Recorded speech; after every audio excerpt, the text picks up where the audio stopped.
Now, the 2023 Africa Cup of Nations is underway in Ivory Coast. The tournament kicked off on Saturday evening, and Bafana Bafana will be playing their opening Group E match this evening against the West Africans. So, to take this discussion further, in fact, we're going to be joined by Mduduzi to chat further. Mdu, good afternoon. If you can hear me, perhaps we could get your take on Coach Hugo Broos's team of 23 players that are going to be representing South Africa in the AFCON and what's coming through as we speak. Good afternoon, Liz. Good afternoon to the viewers of SABC News. There's nothing we can change now, Liz. 23-man squad was chosen and they are already in Ivory Coast. All we can do as a country is to be optimistic and draw our weight behind the team and hope for the best for Hugo Broos and his boys out there in Ivory Coast.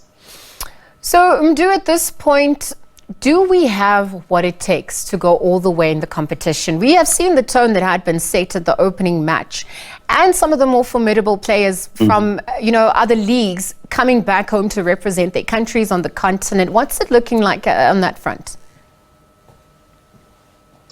What I can say is this tournament has proven to be a surprising one for many, many years. I will just take you back to 2013 when Zambia clinched the title.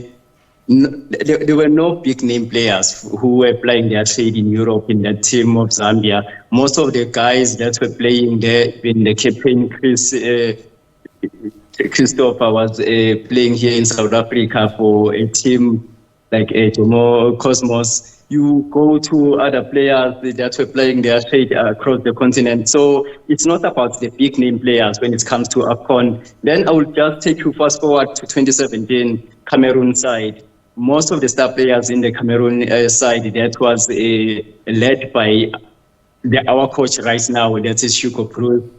And they clinched the coveted trophy in 2017 with no named players. The youngsters of Cameroon, they represented their badge, they hoisted their flag sky high, they were there, they were confident, and then they showed the all and sundry that it can be done if you believe in yourself and you believe in your talent. So it's all about what you feel and what you believe in. We've seen, like you said earlier, from the beginning of the tournament on Saturday, Ivory Coast, yes, the host nation, they won 2-0.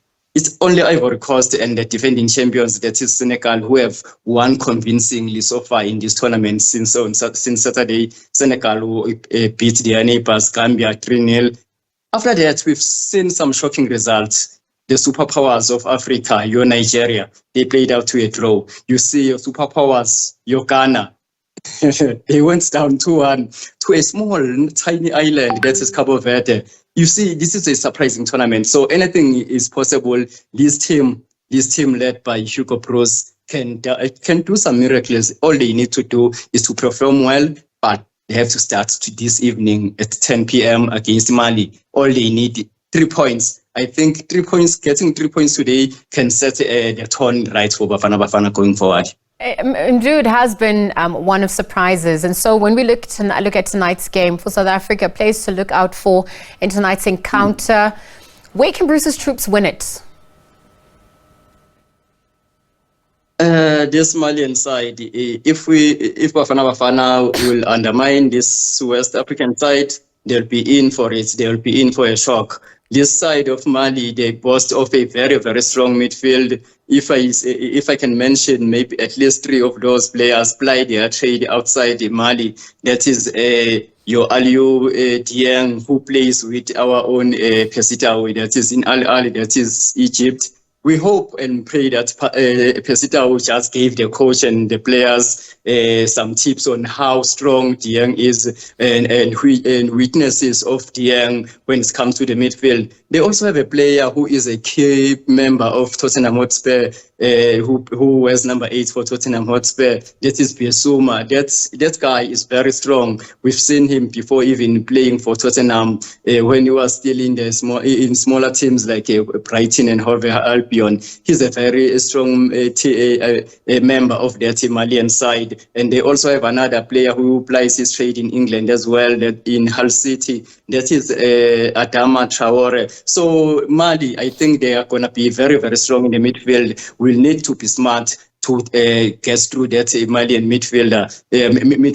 So our midfielders need to be strong. We count on them. They are hard tackling. We count on the intelligence of one Themba Zwane. We know what he can bring. We've seen him doing it now and again for Mamelodi Sundowns across the continent and here at home in domestic competitions. So Bafana Bafana, I think they will count on the likes of your Themba Zwane, your Pesita up front, and then the likes of your Zakele Elipasa to have their goal scoring boots. Anything is possible. Like I said, this tournament, all you need is to believe, and I believe the team know their mandate, that it is hoisting the country's flag sky high across the continent. Mdu, we're edging closer to 10 p.m. and we're obviously wishing South Africa all the best of luck representing. I just want to look at your take on Group E and overall, how it's panning out. You've got Tunisia, you've got Namibia, South Africa, Mali. What are you witnessing on that front?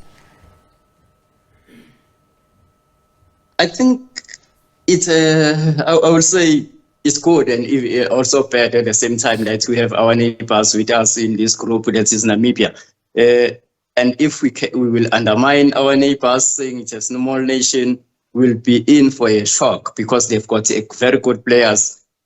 Like their captain, that is Peter Chalulile, who plays for Mamelodi Sundowns. He'll be leading this team in this group. You have your Dion Hort, who plays for Orlando Pirates. He's also part of their team, a Namibian team. So that game will be between Namibia and Tunisia will be played at 7 p.m. this evening before Bafana Bafana take on Mali at 10 p.m. So we will see what happens out on that match. We'll be rooting for maybe a goalless draw or anything like that as South Africa, because South Africa need to start very well come today.